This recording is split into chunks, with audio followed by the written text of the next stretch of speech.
Thank you sir, thank you very much. Thank you, आपको बहुत बहुत धन्यवाद। Thank you ji, thank. देखो, सबकी ऊर्जा जब एक जगह एकत्रित हो जाती है तो सबको उसका फायदा होता है। बिल्कुल मैडम। ये सब सामूहिक ऊर्जा के कारण हमें अच्छा लगता है और हमारा ध्यान अच्छा लगता है। आज तो मेरी भी आंखें नहीं खुल रही थी, मैंने बहुत जबरदस्ती बाद में आंखें खोली अपनी, कि कहीं ऐसा ना हो कि बैठे ही रह जाएं सब।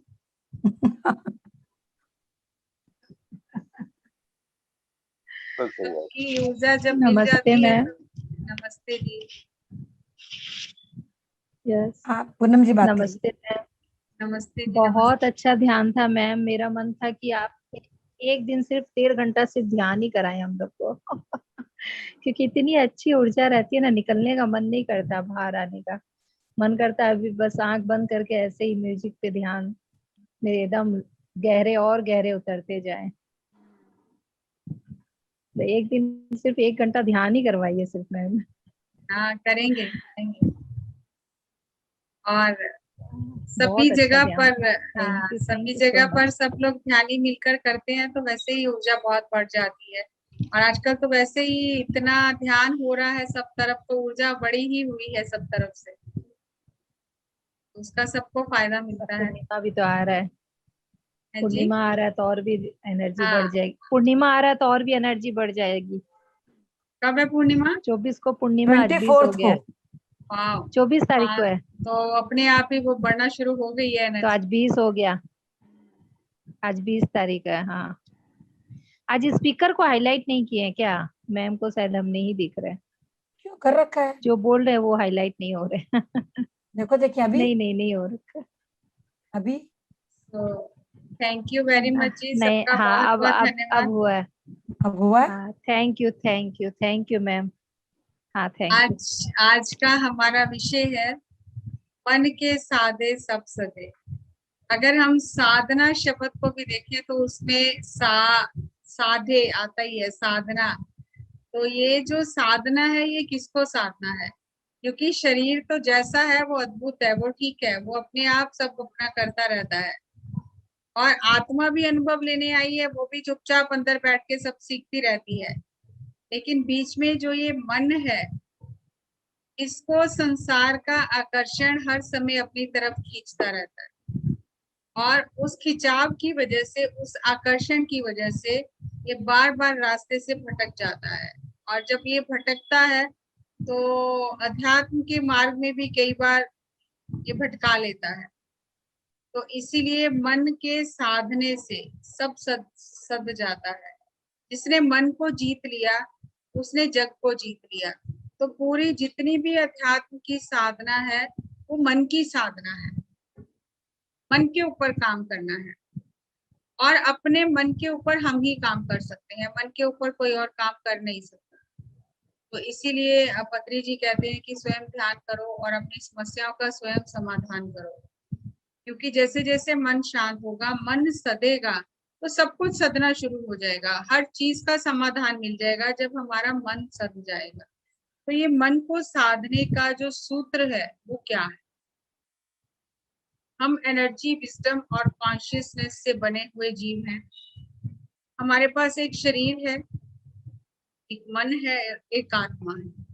अब जो शरीर है वो अपने आप सब काम कर रहा है, उसमें किसी तरह के हमारे हस्तक्षेप की जरूरत नहीं है।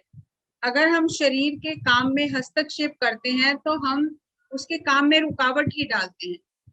तो इसीलिए शरीर बिना हस्तक्षेप के अपना काम करता रहता है।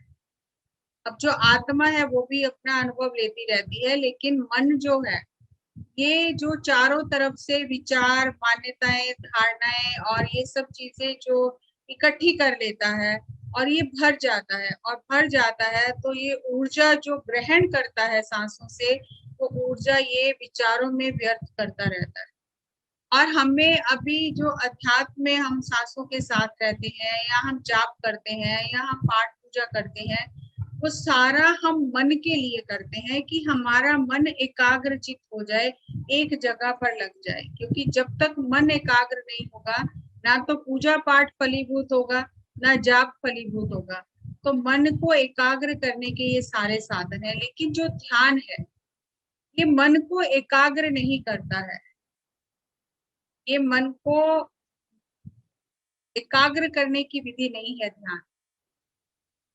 ध्यान केवल सांसों के साथ रहना, यानी वर्तमान पल में रहना, साक्षी भाव से देखना।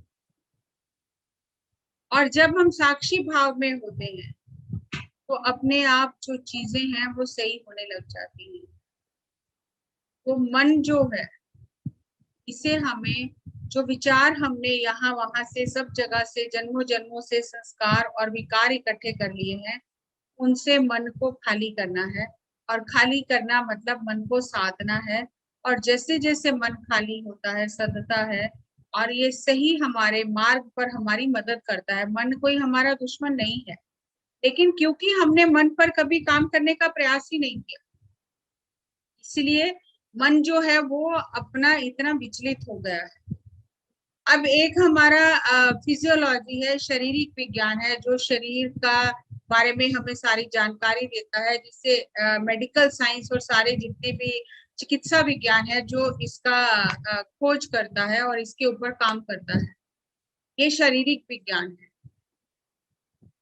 और जो एक मनोविज्ञान है, जो मानसिक हमारी मानसिकता है, हमारा जो मन है उस पर काम करता है, उसे मनोविज्ञान कहते हैं।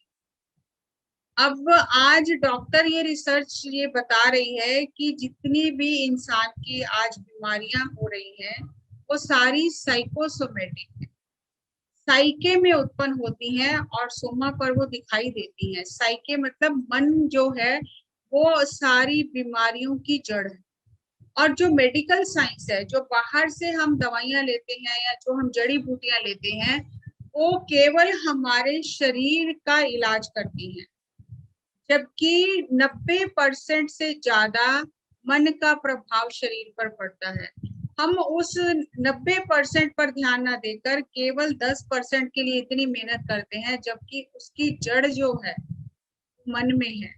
और अगर मन का इलाज हो जाए तो शरीर अपने आप स्वस्थ हो जाता है। शरीर तो मन की छाया है। हम छाया का इलाज कर रहे हैं, तो छाया का इलाज करने का कोई खास फायदा नहीं होगा। हमें इलाज करना है जिसकी ये छाया है, मन का इलाज करना है। और आज मनोविज्ञानी ये कहते हैं कि मन ही सभी बीमारियों की जड़ है। और इसीलिए कहा जाता है कि आप मन को शांत रखो, ध्यान करो, क्योंकि दवाइयां भी मन के ऊपर असर नहीं करती हैं। वो दवाइयां जो होती हैं वो नींद की गोलियां होती हैं, जो मन को और सुस्त कर देती हैं, शरीर को सुस्त कर देती हैं, लेकिन उनका आगे चलकर कोई लाभ नहीं होता, बल्कि शरीर को नुकसान ही होता है। तो ये जो साइकोसोमेटिक डिजीजेस हैं, ये जो मन से पैदा हुई है, ये मन को ही ठीक करके ठीक की जा सकती है। तो इन मनोवैज्ञानिक जो कहते हैं कि हमारी जो मानसिक बीमारियां हैं, इनको अगर हम ठीक कर लें तो हमारा शरीर अपने आप को स्वस्थ हो जाता है। अब ये जो हमारी बीमारियां हैं मन की, जो हमारे मन को रोग लग गया है, इसको कैसे ठीक करें? तो पहले तो हमें ये समझना होगा कि मन को रोग लगा क्या है।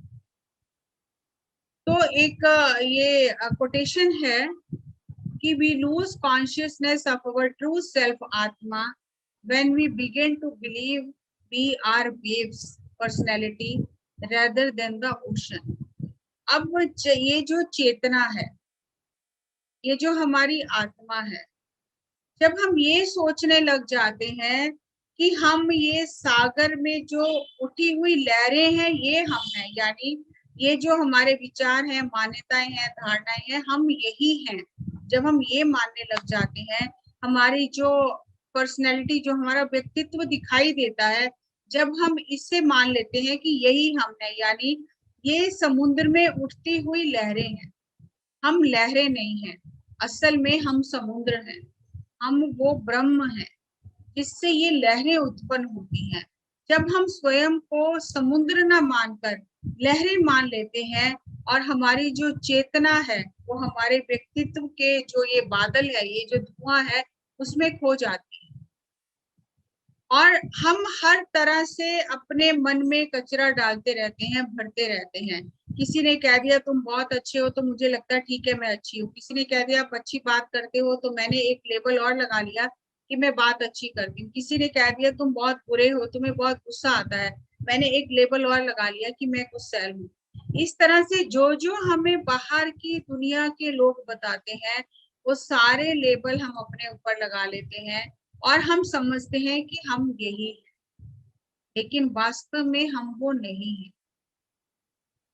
जिसका जो दृष्टिकोण है उस दृष्टिकोण से वो हमें बता रहा है, लेकिन ये सारी बातें हमारे मन में, हमारे मस्तिष्क में भर जाती हैं और हम ये विचारों का ताज पहन लेते हैं और इसे पहनकर चलते रहते हैं कि मैं अच्छा हूँ, मैं बुरा हूँ, मैं बहुत सुंदर हूँ, मैं कुरूप हूँ, मैं बहुत चतुर हूँ, मैं बहुत बुद्धिमान हूँ। ये सब विचारों का एक हम क्राउन, ताज बना लेते हैं और उसे पहनकर हम चलते रहते हैं। लेकिन ये जो विचारों का ताज है, जो हमने इस संसार के लोगों के बातों को अपना व्यक्तित्व मान लिया है, ये सही नहीं है। वास्तव में हम क्या हैं, हमें वो जानना है और हमें ये जो विचारों का बोझ है, ये जो हमने इकट्ठा किया है, इससे अपने मन को मुक्त करना है, अपने आप को डिटॉक्सिफाई करना है। ये जो दूषित पदार्थ, ये दूषित विचार, जो विषैले विचार हमारे मस्तिष्क में अपना घर बना लिया है जिन्होंने, उनसे हमें मुक्त होना है।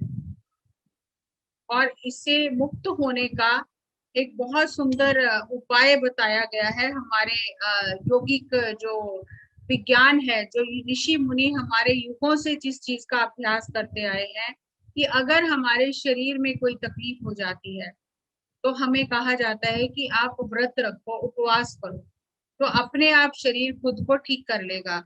और जितने भी पशु पक्षी और जीव होते हैं वो सब ये जानते हैं, जब भी उन्हें कोई तकलीफ होती है तो वो अपना खाना पीना बंद कर देते हैं, व्रत रख लेते हैं, उपवास रख लेते हैं, और जब वो ठीक हो जाते हैं, उनका शरीर ठीक हो जाता है, तब वो खाते हैं।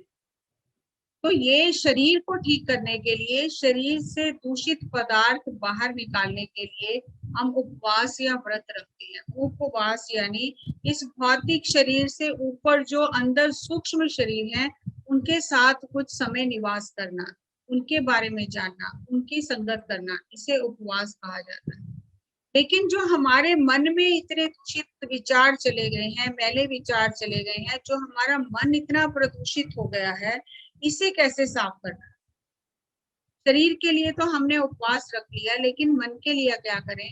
तो जो हमारी योगिक साइंस है, जो हमारे ऋषि मुनियों ने रास्ता बताया, वही चीज आज आधुनिक विज्ञान बता रहा है कि आज हमारे सामने सबसे बड़ी चुनौती यही है कि हम मन को कैसे शांत करें, क्योंकि मन ही हमारे रास्ते में हर तरह की समस्या को लेकर आता है। और हम मन को कैसे शांत करें? आज हमारे लिए समस्या कोई बाहर से नहीं है, कोई हमारे बाहर से हमसे युद्ध नहीं कर रहा, हमारे भीतर एक संघर्ष चल रहा है, हमारे भीतर एक अपने साथ ही युद्ध चल रहा है। तो उससे निपटने के लिए आज विज्ञान ये कहता है कि हमें मन का भी उपवास करना चाहिए, मन का भी व्रत करना चाहिए। तो जैसन ग्रेगरी एक ऑथर हुए हैं, एक स्पिरिचुअल कोच हुए हैं, फिलोसफर हैं, टीचर हुए हैं, जिन्होंने पुस्तक लिखी है फास्टिंग द माइंड। मन का व्रत कैसे करें, मन का उपवास कैसे करें? मन का उपवास जब हम करते हैं, जिस तरह शरीर का उपवास करने से शरीर से दूषित पदार्थ बाहर निकल जाते हैं, उसी तरह मन का उपवास करने से मन से भी दूषित विषैले पदार्थ बाहर निकल जाते हैं। जैसे हम कोई भी मशीनरी होती है उसको यूज करते हैं, तो हम उसे थोड़े टाइम बाद उसकी ऑयलिंग करते हैं, उसकी अलाइनमेंट करते हैं। अगर हम गाड़ी भी चलाते हैं तो हम गाड़ी को सर्विस स्टेशन लेके जाते हैं, उसकी अलाइनमेंट कराते हैं, उसके ऑयल चेक कराते हैं, हर उसके पुर्जे चेक कराते हैं, और ताकि वो गाड़ी अच्छे से काम करे। लेकिन दिन रात जो हमारा मन काम कर रहा है, क्या हमने कभी इस और ध्यान दिया है कि इसकी भी ऑयलिंग जरूरी है, इसको भी आराम की जरूरत है, ताकि ये अच्छे से काम कर सके। और जैसे आप देखते हो कि हम सभी आज बैंक में पैसा जमा कराते हैं, credit card, debit card use करते हैं, और हमारे पास ऑटोमेटिकली मैसेज आना शुरू हो जाता है कि बैंक जो है वो इतने घंटे के लिए कल बंद रहेगा, क्योंकि बैंक में इसका जो इसका रेनोवेशन प्रोसेस है, जो इसका एक क्या बोलते हैं उसको, का जो बैंक का जो मशीनरी है सारी, उसको एक बार से चेक किया जाएगा, ठीक किया जाएगा। तो उसके लिए 2-3-4 घंटे के लिए बैंक बंद रहेगा, ताकि हम अपनी कोई भी अगर हमें ट्रांजैक्शन करनी है, कोई काम करना है, हम पहले ही कर दें, हमें असुविधा ना हो। उसी तरह से हमें अपने मन, जो हमारा मन है, जो जिसका परमात्मा के साथ में, आत्मा के साथ में जो एक कनेक्शन है, उस कनेक्शन को स्ट्रॉन्ग करने के लिए, उस कनेक्शन को बिल्ड करने के लिए, उस कनेक्शन को रीएस्टैब्लिश करने के लिए, ये वायरिंग उसकी चेक करने के लिए कि वो कनेक्शन सही से काम कर रहा है कि नहीं कर रहा है, तो हमें मन का व्रत भी रखना है। और जब जब हम मन का व्रत रखते हैं तो हमारा जो मन है, हमारा जो अंदर का सिस्टम है, उसकी ओवरहालिंग हो जाती है, और उसकी मेंटेनेंस के लिए कहा जाता है कि मेंटेनेंस के लिए 2-3 घंटे बंद रहेगा। तो इसी तरह से हमारा जो मन है, इसकी भी मेंटेनेंस बहुत जरूरी है। अगर हम शरीर को मेंटेन करते हैं लेकिन मन हमें दिखाई नहीं देता, तो मन की मेंटेनेंस हम भूल जाते हैं, और क्योंकि हम मन की मेंटेनेंस नहीं करते हैं, इसीलिए ये हमें बहुत आगे बेचैन और परेशान करता है, और समस्याओं को जन्म देता रहता है, और हम उसी में उलझे रहते हैं। सो हमें अपने मन का व्रत रखना है, थोड़ी देर के लिए मन की मेंटेनेंस करनी है, इसके सारे सिस्टम को बंद कर देना है, ताकि हम अपने अंदर का जो हमारा सिस्टम है उससे जुड़कर हम अपने अंदर के कनेक्शन को, आत्मा और मन का जो ये एक संपर्क है, कनेक्शन है, उसे स्ट्रॉन्ग कर सके। तो इसलिए उस समय हमें कोई काम नहीं करना है। जैसे कोई काम हो रहा होता है तो उसमें लिख देते हैं ना, गवर्नमेंट में जो जल बोर्ड वाले होते हैं या और कहीं होता है तो दे लिख देते हैं work in progress. So I am also work in progress. मेरे मन का व्रत चल रहा है, इसीलिए अभी थोड़ी देर मैं मन से कोई काम नहीं करूंगी, क्योंकि यहाँ पर मेंटेनेंस चल रहा है, और जब मेंटेनेंस चल रहा होता है तब हम उस मशीनरी को यूज नहीं करते। तो ध्यान जो है हमारा मन का मेंटेनेंस है, और जब जब हम ध्यान करते हैं, हम अपने मन का और आत्मा का जो कनेक्शन है उसे स्ट्रॉन्ग करते हैं, ताकि हमें अपनी आत्मा की आवाज सुनाई दे। और इसके लिए हमें क्या करना है, एक मन की धार को तेज करने के लिए, क्योंकि मन जितना शार्प होगा, जितनी उसकी धार तेज होगी, जितना वो कुशलता से काम करेगा, उतना जीवन का अनुभव हमारा अच्छा होगा। तो मन की धार को तेज करने के लिए हमें क्या करना है, मन का सबसे पहला व्रत हमें रखना है, नो कंप्लेंट्स। ना स्वयं से शिकायत करें, ना किसी दूसरे की शिकायत करें। और यही बात हमें बद्री जी बार बार बताते हैं। और विल बॉवेन नाम के एक ऑथर हुए हैं जिन्होंने एक पुस्तक लिखी है, कंप्लेंट फ्री वर्ल्ड।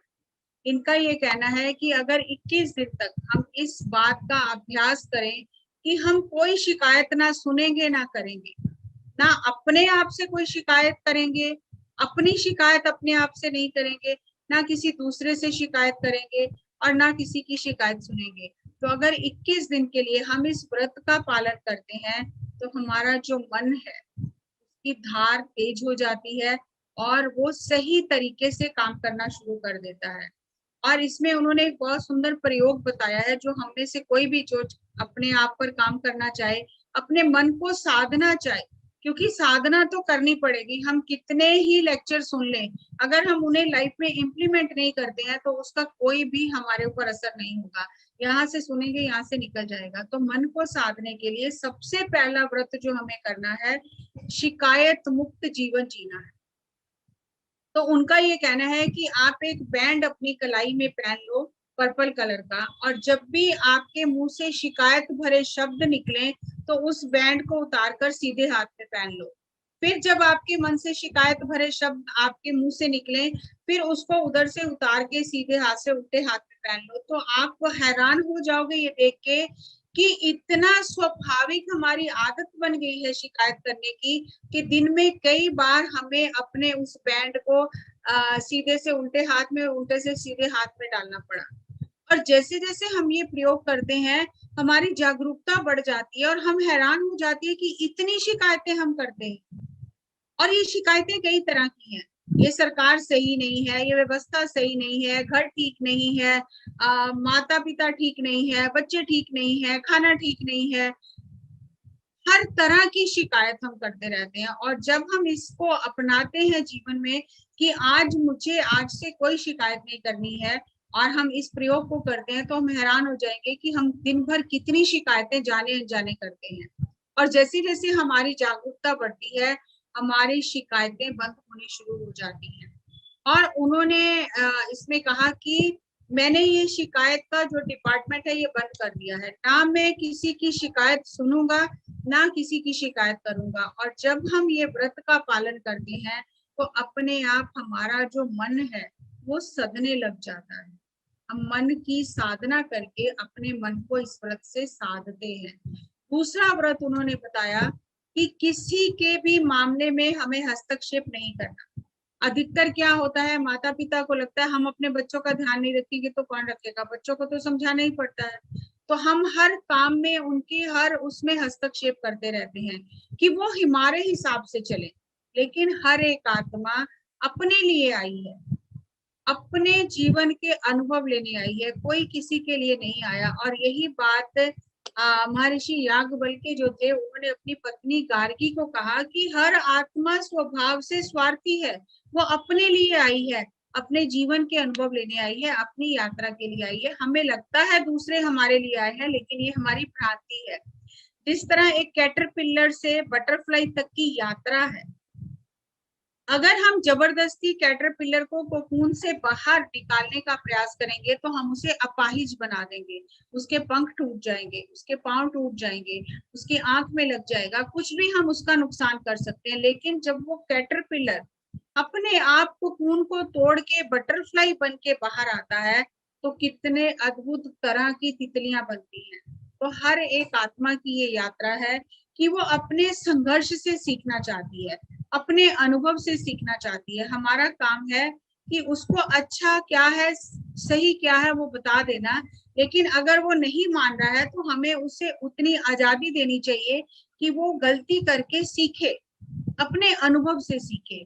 और इसलिए हमें किसी के जीवन में ज्यादा हस्तक्षेप नहीं करना चाहिए। जब हम हस्तक्षेप करते हैं तो हम जो ऊर्जा है अपनी भी ऊर्जा व्यर्थ गवाते हैं, दूसरे के जीवन में उन्हें हम सबक नहीं सीखने देते हैं। और अगर आप अपने आसपास देखोगे जो माता पिता बच्चों से बहुत ज्यादा प्यार करते हैं, उनको हर तरह से सुरक्षा प्रदान करते हैं, उन्हें जीवन में हर तरह से बचा कर रखना चाहते हैं, उन्हें कुछ भी स्वयं करने नहीं देते हैं, वो बच्चे जो हैं बहुत कमजोर हो जाते हैं, उनकी मानसिकता बहुत कमजोर हो जाती है, वो जीवन में संघर्ष का सामना ही नहीं कर सकते हैं और टूट जाते हैं।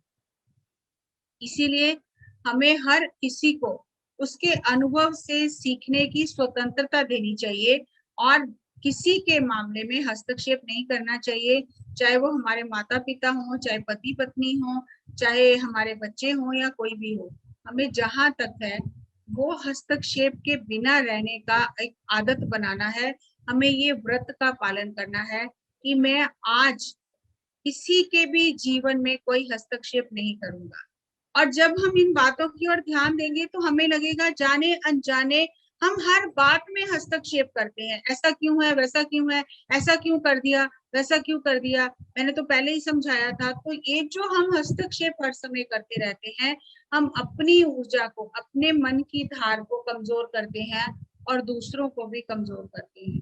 तो हमें एक कैटरपिलर से बटरफ्लाई तक की जो यात्रा है आत्मा की, उसमें उसका सहयोग करना है, उससे हस्तक्षेप करके अपाहिज नहीं बनाना है, वो अपने अनुभव से सीखे, उसे सशक्त करना है। और तीसरा व्रत हमें करना है नो पिटी पार्ट। हम अपने दुखों में इतना उलझे रहते हैं, हमें लगता है हम ही सबसे ज्यादा दुखी है संसार में, हमसे ज्यादा दुखी कोई नहीं है। और जब कोई व्यक्ति हमारी बात नहीं सुनता है तो हम अकेले बैठकर अपने दुखों को याद करके रोते रहते हैं। या फिर हम जब किसी से बात करते हैं हम अपने दुखों का रोना रोते हैं और वो व्यक्ति ये कहता है कि इस बेचारे के साथ तो बहुत गलत हुआ है, इस बेचारे के साथ तो बहुत बुरा हुआ है, तो वो जो बेचारापन की ऊर्जा है, जो हम स्वयं को दूसरों के सामने बेचारा बना लेते हैं या दूसरे हमें बेचारा समझते हैं, तो आध्यात्मिकता में ये बिल्कुल ही मंजूर नहीं है, ये बिल्कुल सही नहीं है। अगर आप आध्यात्मिकता के मार्ग पर चल रहे हो तो हमें बेचारापन की स्थिति से बाहर आना है। ना हम स्वयं को बेचारा समझे, ना हम किसी को बेचारा समझे, क्योंकि कोई भी बेचारा नहीं है। हर आत्मा अपने सबक सीख रही है और अपने सबक सीखकर वो उससे अनुभव ले रही है, इसलिए कोई भी बेचारा नहीं है। तो किसी को दुखी देखकर उस पर दया करना, उसे बेचारा समझना, उसे असहाय समझना, ये उसकी ऊर्जा को कम करता है। और जब हम दूसरों के सामने अपना दुख रोते हैं और कोई हमें बेचारा समझता है, असहाय समझता है, तो उससे हमारी आत्मा की ऊर्जा कम हो जाती है और हम अपनी ऊर्जा को अनजाने में ही कम करते रहते हैं, इन सब बातों की ओर ध्यान ना देकर। तो हमें इन बातों के प्रति जागरूक होना है कि कोई भी अगर हमसे बात करता है, शिकायत करता है, तो हम उसे कह दें कि हमारा व्रत है, हम कोई शिकायत ना सुनेंगे ना करेंगे, ना हम किसी के जीवन में हस्तक्षेप करेंगे और ना हम किसी को बेचारा समझेंगे और ना हम ही बेचारे हैं। हम एक शक्तिशाली आत्मा है, मैं एक सर्वशक्तिमान आत्मा हूँ, मैं अपने अनुभव से सीख रही हूँ, तो यहाँ बेचारापन का कोई सवाल ही नहीं है। इसलिए नो पिटी पार्टी।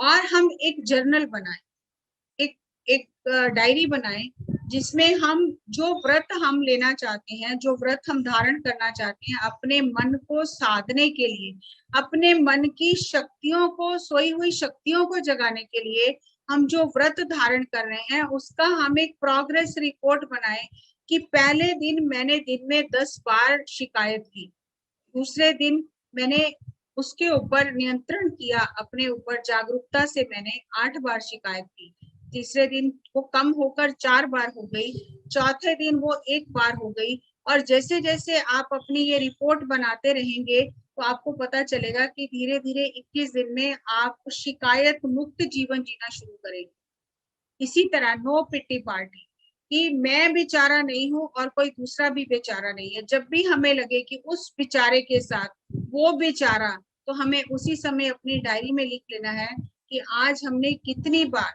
इस बेचारापन की ऊर्जा को खुद को दिया है और दूसरों को दिया है। और जब आप लिखना शुरू करेंगे तो आप देखेंगे कि धीरे धीरे आपकी ये भी आदत छूटती चली जा रही है। पहले आपने 4 बार ऐसा सोचा, फिर 3 बार, फिर 1 बार, फिर 1 बार, फिर 0 बार। और नॉन इंटरफेरेंस, किसी के जीवन में हस्तक्षेप नहीं करना।